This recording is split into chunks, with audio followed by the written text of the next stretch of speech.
आप नॉर्मल अपने किसी दोस्त के साथ खड़े हैं और आप उससे बहुत एक सिंपल सा प्रश्न पूछते हैं कि दिल्ली से जयपुर का डिस्टेंस कितना है, तो वो आपको जवाब देता है कि आप बड़े ही आराम से दोपहिया वाहन पर अगर आप ट्रैवल करेंगे तो आपको 2 प्रहर लग सकते हैं। तो वो बोल रहा है कि भाई मेरे, मैं सिंपल सा पूछ रहा हूँ, दिल्ली से जयपुर का डिस्टेंस कितना है बाय रोड।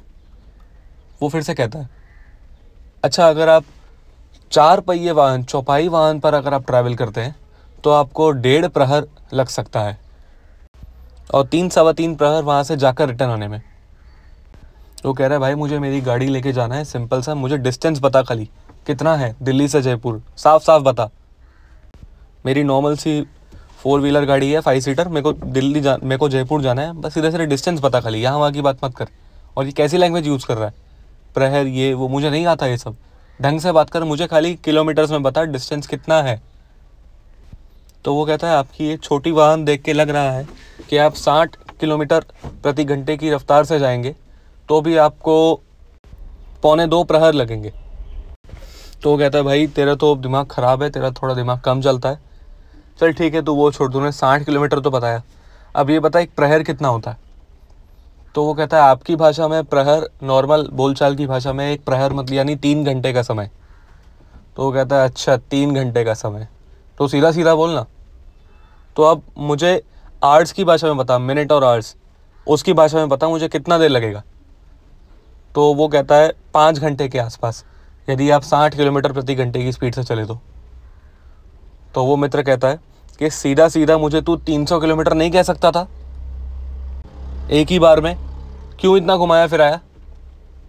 जब तुझसे मैंने एकदम क्लियर प्रश्न पूछा था कि दिल्ली से जयपुर का डिस्टेंस कितना है, तो तू 300 किलोमीटर क्यों नहीं बोला सीधा सीधा। तो वो कहता है, वो हंसने लग गया उसका मित्र, आपने महाभारत देखी है, आप हिंदू हैं, आपको प्रहर का मतलब नहीं पता। और ये तो सीधी सी बात है, मैंने ऑलमोस्ट 2 प्रहर कहा तो 4.5-5 घंटे के आसपास होगा, तो आपको 60 किलोमीटर प्रति घंटे से मल्टीप्लाई कर देना चाहिए था हिसाब करके कि ऑलमोस्ट 2 प्रहर मतलब हो गया ऑलमोस्ट 6 घंटा, यानी 5 घंटा पकड़ लेता हूँ। अब 60 किलोमीटर पे मेरी गाड़ी चल रही है, 5 घंटा चलेगी तो 300 हो गए, तो आपको अपने आप समझ जाना चाहिए था।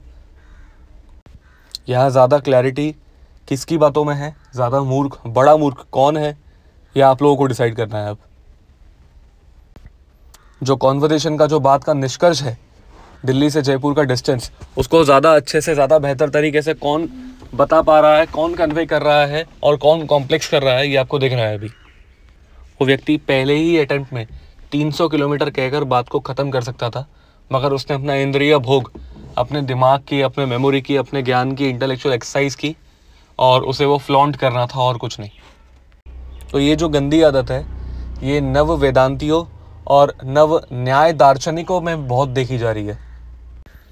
15, 16, 17 साल के बच्चे न्याय दर्शन वेदांत सूत्र कोट कर रहे हैं, दूसरे थोड़े उनसे भी ज़्यादा पढ़े लिखे बच्चे फैलेसीज कोट कर रहे हैं। जब आप उनसे कुछ डिस्कशन करोगे, कुछ डिबेट करोगे, तो वो आपको फैलेसीज, न्याय बताएंगे कि कहाँ कहाँ आप क्या क्या गलती कर रहे हो। सबसे पहले मैं आपको बता देता हूँ बहुत शॉर्ट में, किसी भी शास्त्रार्थ में, डिस्कशन में, डिबेट में न्याय दर्शन का या इन जनरल किसी डिस्कशन में न्याय का कितना रोल है और क्या है, उसका अर्थ क्या है। क्योंकि मैं इनकी तरह नहीं हूँ तो मैं आपको पहले बता देता हूँ। किसी भी तरह का न्याय वो एक सेट ऑफ लॉजिक होता है, वो एक सिद्धांत होता है।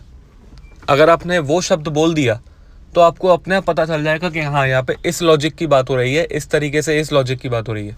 मैं आपको बहुत शॉर्ट में बता देता हूँ एक एग्जाम्पल के साथ। अगर आपको 11 + 11, 11 और 11 को जोड़ना है, या इस तरह से किसी भी फिगर को जोड़ना है, हम एग्जाम्पल के लिए एक छोटा फिगर ले रहे हैं 11 और 11, तो एक होता है ट्रेडिशनल बहुत लंबा मेथड कि आप पहले 11 लेंगे और उसमें फिर 1 2 3 4 5 6 7 8 9 10 11, उसके आगे और 11 लाइंस खींचेंगे, तो फिर आप टोटल को बाद में करेंगे 1 2 3 4 5 6 7 8 9 10, ऐसे करके आप 22 तक पहुंचेंगे। ये होता है ट्रेडिशनल और बहुत लंबा मेथड।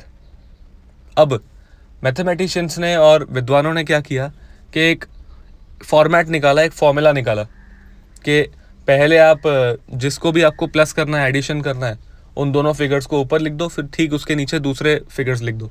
तो हम पहले ऊपर 1 1 लिखेंगे, नीचे 1 1 लिखेंगे, फिर दोनों का टोटल करेंगे ये वाले 1 1 का आंसर 2 आया, बाजू वाले के 1 1 का आंसर 2 आया। ये हमने एक फॉर्मूला बना दिया, नीचे हमको 22 आंसर मिल गया। इस तरह से ये फॉर्मूला अगर हम अप्लाई करेंगे तो कुछ भी फिगर हो हमें एग्जैक्ट आंसर मिलेगा, एकदम करेक्ट आंसर मिलेगा। ये होता है फॉर्मूला। तो न्याय दर्शन भी बेसिकली कुछ ऐसे लॉजिक्स का नाम है, बहुत सारे ऐसे सारे के सारे जो लॉजिक्स अवेलेबल है संसार में, उन लॉजिक्स का नाम है जिससे आप किसी भी बात को छोटा कर सकते हो। न्याय का पर्पस यही है, न्याय का पर्पस है एब्सोल्यूट लॉजिक। बड़े बड़े लॉजिक को कुछ शब्दों का नाम दे देना ताकि आपको पूरा का पूरा कॉन्सेप्ट समझाना ना पड़े, आप एक शब्द बोले और सामने वाला समझ जाए।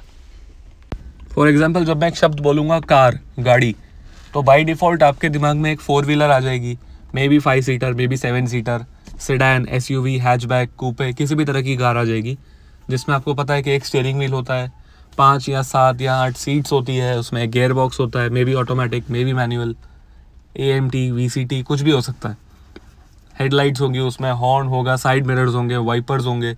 तो ये सारी चीज़ें आप अपने आप इमेजिन कर लेते हो। जब मैं सिर्फ एक शब्द बोलता हूँ कार, तो इस एक शब्द में बहुत सारी इंफॉर्मेशन है, बहुत सारी इंफॉर्मेशन है। यही पर्पज़ है न्याय का, कुछ एक शब्द, कुछ एक सेंटेंस में बहुत सारे लॉजिक्स की इंफॉर्मेशन एक साथ समा जाए ताकि आपको बहुत लंबा एक्सप्लेन ना करना पड़े। अब आपको किसी को कार एक्सप्लेन करनी है तो आप कितना एक्सप्लेन करोगे हर बार नए तरीके से। आप बोलोगे एक बक्सा होता है जो 4 पहियों पे होता है, जिसके अंदर बैठने की जगह होती है कुछ लोगों की, और एक गोल गोल पहिए से सा कुछ होता है जो अंदर भी होता है, जो आगे के 2 पहियों को कंट्रोल करता है। उसमें इंजन होता है, इंजन समझाना और बड़ी आफत। मतलब कितनी सारी चीज़ें समझाने को, मगर वहीं आप सबको बता दो कि कार क्या होती है बाय डिफ़ॉल्ट, और फिर बाद में सिर्फ एक शब्द यूज़ करो कार, गाड़ी, तो सब समझ जाएंगे उसका सार क्या है। तो आपको फिर कॉन्वर्सेशन लंबा करने की आवश्यकता नहीं है। यही पर्पज़ है न्याय दर्शन का, और कुछ नहीं है। अलग अलग प्रकार के न्याय होते हैं, कुछ लॉजिक पर बेस्ड, कुछ रियल लाइफ इवेंट्स पर बेस्ड, कुछ जानवरों, जो जानवर बहुत सारी हरकतें करते हैं उन पर बेस्ड। तो उसमें से एक एग्जांपल मैं आपको दे देता हूँ ताकि आपको पूरा क्लियर हो जाए। वैसे तो अभी तक हो ही गया होगा, फिर भी मैं एक प्रॉपर एग्जांपल दे देता हूँ एक न्याय का। अर्ध कुकुट न्याय, ये एक न्याय का नाम है, अर्ध कुकुट न्याय।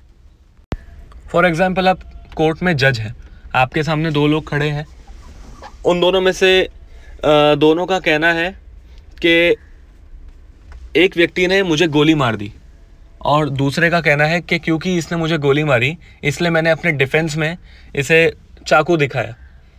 तो अब आप एज अ जज क्या कर रहे हो, आपको पता है कि पहले है ना इसने गोली मार दी, पर्सन ए ने पर्सन बी को गोली मारी, और इसीलिए अपने डिफेंस में पर्सन बी ने पर्सन ए को चाकू दिखाया। एज अ जज आप क्या कर रहे हो, आप बोल रहे हो कि पर्सन बी को सज़ा होनी चाहिए क्योंकि उसने पर्सन ए को चाकू दिखाया है, और चाकू दिखाना किसी को क्राइम है। तो आपने यहाँ अर्ध कुकुट न्याय कर दिया। पर्सन बी ने चाकू दिखाया, नो डाउट, मगर क्यों अब दिखाया अपने डिफेंस में। पर्सन ए ने तो उससे भी बड़ा क्राइम किया, उसको गोली मारी है। तो आपने यहाँ पे क्या कर दिया, अर्ध कुकुट न्याय। आधी बात को सुना, आधी बात को कंसिडर किया और पार्शियलिटी करके निर्णय दे दिया। इसमें और भी न्याय अप्लाई होते हैं, मगर एक सिंपल सा एग्जाम्पल मैंने आपको बता दिया। दूसरा एग्जाम्पल शास्त्रों की भाषा में ले लेते हैं। जीवात्मा को सनातन बताया गया है, यानी ना कभी पैदा होने वाला ना कभी मरने वाला। फिर भी आप यहाँ पे देख रहे हो कि मनुष्य, सारे पशु, ये तो मरते हैं, पैदा होते हैं, तो फिर ये क्या है, ये तो शास्त्रों का खंडन हो गया। तो यहाँ पे भी अर्ध कुकुट न्याय आपने लगाया और बहुत सारी गलतियाँ की है, फिर भी मैं आपको सिर्फ ये बता रहा हूँ। शास्त्रों में कहा गया है कि जीव सनातन है, उस शरीर के अंदर रहने वाली जो आत्मा है, जो जीव है, वो सनातन है, शरीर सनातन नहीं है। शरीर तो नश्वर ही है, मगर आपने क्या किया, शरीर को ही जीवात्मा मान के उसको सनातन मान लिया, और वो मर गया या पैदा हो गया तो आपने बोल दिया देखो शास्त्र तो गलत हो गए। तो ये होता है अर्ध कुकुट न्याय। पूरे कॉन्टेक्स्ट को कंसिडर ना करके उसको बिना समझे निर्णय दे देना, इसको कहते हैं अर्ध कुकुट न्याय। इस तरह से बहुत न्याय होता है, बहुत तरीके के न्याय होते हैं। तो न्याय सूत्र का, न्याय दर्शन का पर्पस यही है कि बहुत बड़ी बड़ी गलतियों को, बहुत बड़े बड़े लॉजिक्स को कुछ शब्दों में डिफाइन कर दिया जाए ताकि आपके लिए बात करना इजी हो जाए। यही पर्पस है न्याय दर्शन का। मगर क्या हो, जो हमने स्टार्टिंग में एग्जाम्पल देखा है जयपुर दिल्ली वाला, वो जो दूसरा मित्र है वो किस तरह से कॉम्प्लेक्स तरीके से, यूजलेस तरीके से अपनी बातों को रख रहा था। क्या हो अगर वैसा कोई करे तो न्याय दर्शन का यूज़ करके, उल्टे सीधे न्याय कोट करना और फैलेसीज कोट करना। फैलेसीज भी यही है। फैलेसीज आप सोच लो कि पढ़े लिखे गवारों का न्याय दर्शन है, इतने में समझ लीजिए आप। आए दिन नई फैलेसीज लॉन्च होती रहती है, ये पढ़े लिखे गवारों का न्याय दर्शन है। फैलेसीज का मतलब यही है कुछ पर्टिकुलर टाइप की, सेम टाइप की गलतियाँ, उसमें बहुत सारे आते हैं। Ad hominem fallacy, appeal to authority fallacy, appeal to emotion fallacy, 50 तरह की फैलेसीज आती हैं। तो ये पढ़े लिखे लोगों का न्याय दर्शन है। और न्याय दर्शन तो फिर भी लिमिटेड है, यानी उसके फिक्स डेफिनेशंस है, वो कंप्लीट है अपने आप में, वो बार बार चेंज नहीं होता, उसमें एडिशन सब्ट्रैक्शन नहीं होते। मगर फैलेसीज में तो हर दिन आए दिन नए एडिशंस होते रहते हैं, और बहुत बार ऐसा भी होता है एक फैलेसी दूसरी फैलेसी को काट देती है। तो ये पढ़े लिखे गवारों का न्याय दर्शन है फैलेसीज। ये वर्ड आपको कोई भी यूज़ करता हुआ दिखे, फैलेसी कमिट कर दिया आपने, तो आप समझ लेना वो पढ़ा लिखा गवार है। लैंग्वेज, शब्द सिर्फ अपनी बात को रखने का एक माध्यम है, उससे अधिक और कुछ भी नहीं। आप जो डिस्कशन कर रहे हैं, जो डिबेट कर रहे हैं, वो आप कितना स्पष्ट रूप से रख पाते हैं, वो ही दर्शाता है कि आपकी भाषा पर, अपने सिद्धांत पर कितनी अच्छी पकड़ है। आप उल्टे सीधे वर्ड्स यूज करके, उल्टे सीधे फैलेसीज, न्याय कोट करके अगर आप कूल दिखना चाहते हैं, आप विद्वान दिखना चाहते हैं, तो आप किसी ऐसी परिषद में चले जाएं, किसी ऐसी शास्त्रार्थ में चले जाएं। मगर यदि आप सार समझने बैठे हैं, तो सार भाषा से बाधित नहीं हो सकता कभी भी। अब मैंने आपको ये अर्ध कुकुट न्याय एक्सप्लेन किया अभी, इसमें क्या मुझे जरूरत पड़ी संस्कृत की, क्या मुझे जरूरत पड़ी किसी और चीज की? और मैं बिना इस शब्द अर्ध कुकुट न्याय, बिना इस शब्द के भी आपको ये न्याय समझा सकता हूं। मुझे इस शब्द की जरूरत नहीं है। मैं ये बता सकता हूं कि जज साहब आप पार्शियलिटी कर रहे हैं, पहले उस व्यक्ति ने गोली मारी इसलिए इन्होंने चाकू मारा, तो आप आधा निर्णय दे रहे हैं, पूरा कॉन्टेक्स्ट पढ़िए। यहां मैंने अर्ध कुकुट न्याय इस शब्द का कहां यूज किया, मगर फिर भी मैंने अपनी बात रख दी, मैंने समझा दिया सबको जो मैं कहना चाहता हूं, सब समझ भी गए। मैं अर्ध कुकुट न्याय इस शब्द पर डिपेंडेंट नहीं हूं अपनी बात को रखने के लिए। इसी प्रकार मैं पूरे के पूरे न्याय दर्शन पर डिपेंडेंट नहीं हूं। हमारे आचार्यों ने हमें ये दिया है, ये बहुत अच्छी बात है, ये हमारा सौभाग्य है और हमें इसे सीखना चाहिए। मगर जब हम कहीं डिस्कशन करते हैं तो हमें चाहिए कि हम उसी भाषा में, उतनी सिंपलर भाषा में डिस्कशन करें जिससे जिसके साथ हम डिस्कशन कर रहे हैं उसे और हमारी ऑडियंस को, जो उसे देख रहा है, वो लाभान्वित हो, उसे समझ आए। ये नहीं कि ना सामने वाले को पता है ना ऑडियंस को पता है और हम वहाँ पे कूल बने जा रहे हैं, उल्टे सीधे शास्त्र कोट किए जा रहे हैं। इससे किसी का फायदा नहीं होगा। ये आप ही का इंद्रिय भोग हो रहा है और आपका ही सांसारिकता इससे और प्रगाढ़ होगी।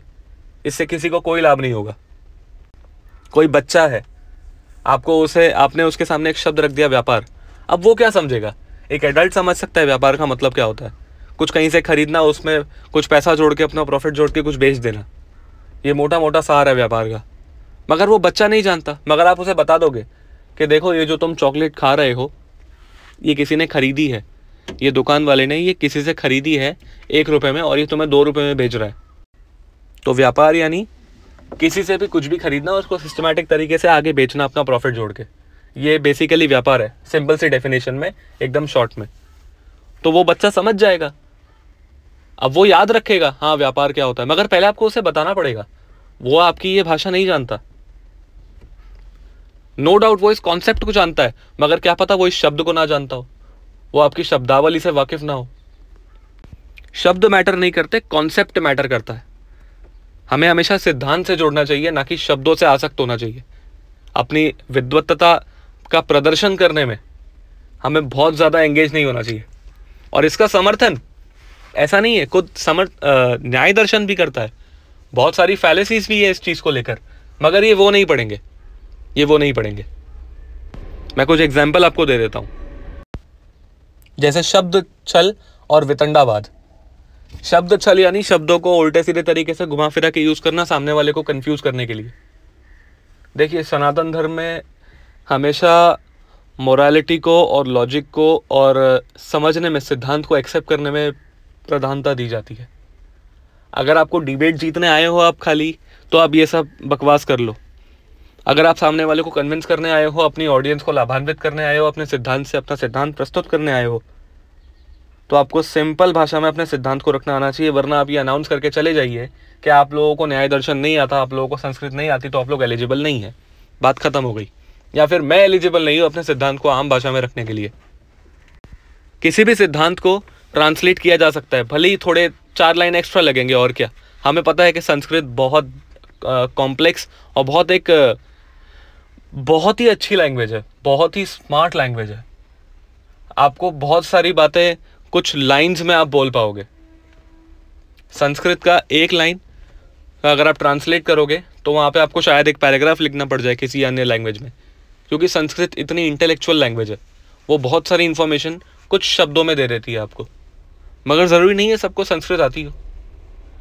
आपको संस्कृत सिखानी है तो आप संस्कृत क्लासेस खोल लें। अगर आपको सिद्धांत सिखाना है तो आप सिद्धांत पर बात करें, लैंग्वेज पर नहीं।